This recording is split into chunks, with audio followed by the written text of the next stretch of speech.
Party, అధికారంలో ఉన్న YCP party కంటికి కనిపించని పొత్తులు పెట్టుకుంది బీజేపీ పార్టీతో.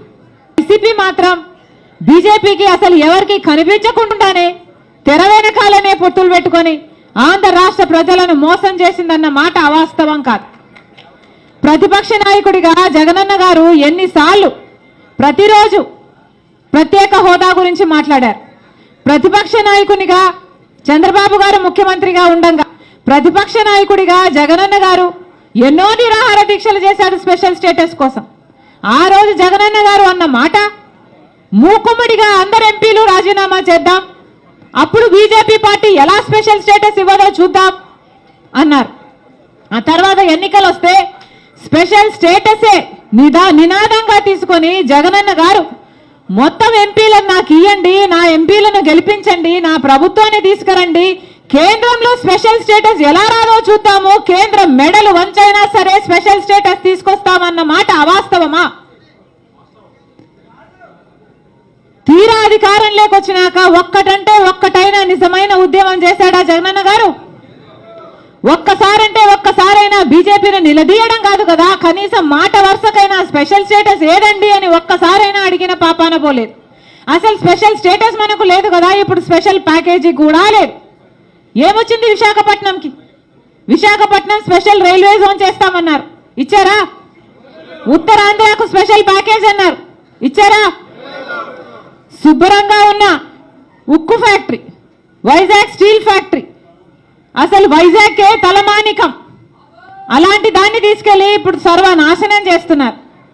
ఇక్కడే ఉంది గన్నవరం పోర్టు.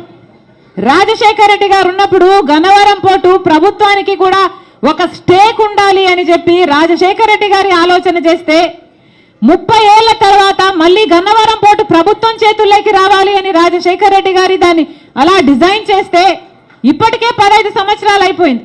రాజశేఖర రెడ్డి గారు ఉంటుంటే ఆయన ప్లానే గనక అమలై ఉంటే ఇంకొక 15 ఏళ్లకు ఆ గన్నవరం పోర్టు మళ్ళీ ప్రభుత్వం చేతికి వచ్చేది. అలాంటిది ఆయన కొడుకై ఉండి జగన్మోహన్ రెడ్డి గారు ఏం చేశారు?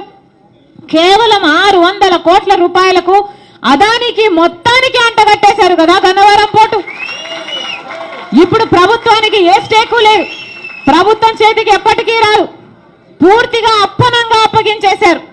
ఎవరి సొమ్మును అప్పగించారు? ప్రజల సొమ్ము కాదా? ఆంధ్ర రాష్ట్ర ప్రజల సొమ్ముని, ఆంధ్ర రాష్ట్ర ప్రజలని తాకట్టు పెట్టినట్టు కాదా? వీళ్ళ కుమ్మక్కు రాజకీయాల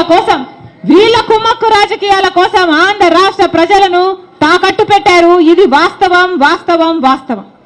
రాజశేఖర రెడ్డి గారు ముఖ్యమంత్రి ఉండగా 3 మిలియన్ టన్నులున్న ప్రాజెక్టుని రాజశేఖర రెడ్డి గారు 7.5 మిలియన్ టన్నుల ప్రాజెక్టుగా చేస్తే ఇప్పుడేమో ఇప్పుడున్న ప్రభుత్వాలు, రాష్ట్ర ప్రభుత్వాలు, కేంద్ర ప్రభుత్వాలు మొత్తం ప్రాజెక్టునే నిర్వీర్యం చేస్తున్నాయి.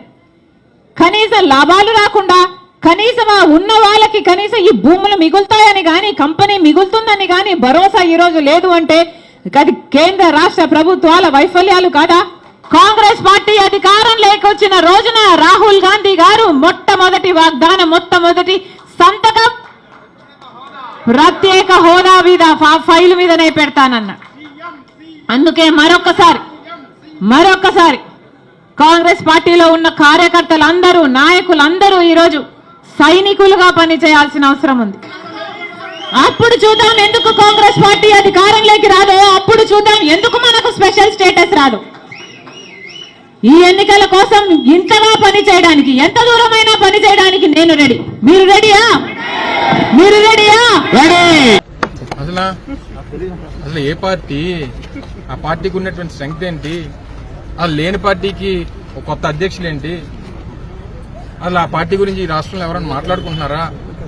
ఇవన్నీ చూసి మనం మాట్లాడాలి తప్ప ఏది పడితే అది మనం మాట్లాడి ముఖ్యమంత్రి గారిని విమర్శిస్తే ఎవరికో ఉపయోగపడుతుంది అనుకోవడం అనేటువంటిది హాస్యాస్పదం, అమాయకత్వం. దయచేసి మాకు వ్యక్తిగతంగా వారంటే అపారమైనటువంటి గౌరవం ఉంది. రాజశేఖర రెడ్డి గారి బిడ్డగా, లేకపోతే జగనన్న సోదరిగానో, లేకపోతే ఇంకోటో మాకు అపారమైనటువంటి గౌరవం ఉంది. దయచేసి రాజకీయ విమర్శలు చేసి ముఖ్యమంత్రి గారినో లేదా మా రాజకీయ పార్టీనో విమర్శిస్తే వేరొకరికి ఉపయోగపడుతుంది అనేటువంటి విధంగా వారు మాట్లాడడం అనేటువంటిది మంచిది కాదనేటువంటిది నా అభిప్రాయం.